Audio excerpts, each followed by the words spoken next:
이태원 참사에도 불구하고 윤석열 대통령의 지지율이 오르고 있습니다.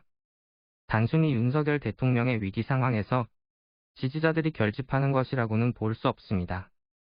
이태원 지원금 반대에 국민청원이 5만 명에 달한다는 것도 봐야 합니다.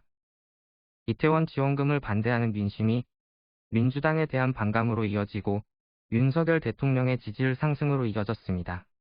이것은 민주당의 업보입니다. 이태원 지원금을 반대하는 사람들을 보고 어떻게 사람들이 그럴 수가 있나? 사람이 죽었는데 지원금을 반대하는 사람이 있을 수가 있나?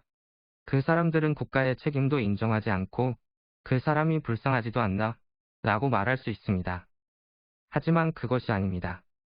국가의 책임도 인정하고 그 사람들이 너무 안타까워 마음 깊이 애도하고 있습니다.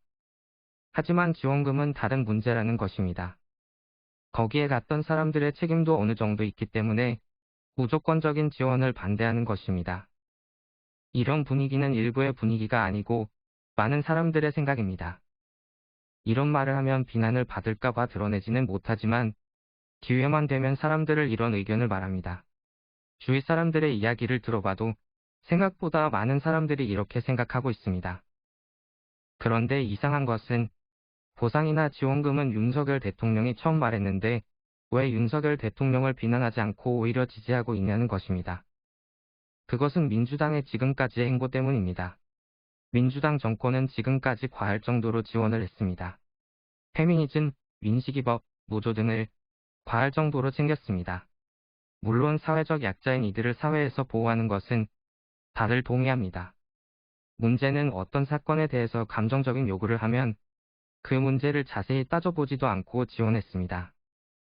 그리고 사회적 약자보다 일반 사람들이 더 약자이게끔 느끼도록 지원을 했습니다. 이런 지원들은 정권 교체에도 영향을 미쳤다고 합니다. 민주당 정부하에서 이런 것을 많이 본 사람들은 이번 사건에서 피해자와 유족들을 돕는 민주당의 모습에서 예전의 그 피해의식이 다시 떠오른 것입니다. 그래서 윤석열 대통령이 먼저 말했지만 보이는 건 민주당인 것입니다.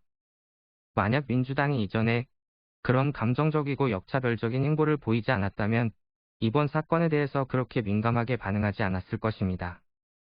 그러한 의미에서 민주당의 업보라는 것입니다. 억울한 감이 없진 않지만 그래도 민주당은 이번 참사에 대해서 반드시 국정조사를 실현하고 진상을 알아내야 합니다. 그리고 앞으로는 감정적이고 역차별적인 행보를 그만 보여야 합니다. 그것은 진짜 소외되고 어려운 사람에게 결코 도움이 되지 않습니다. 시청해주셔서 감사합니다. 구독과 좋아요 부탁드립니다. 정치소설이었습니다.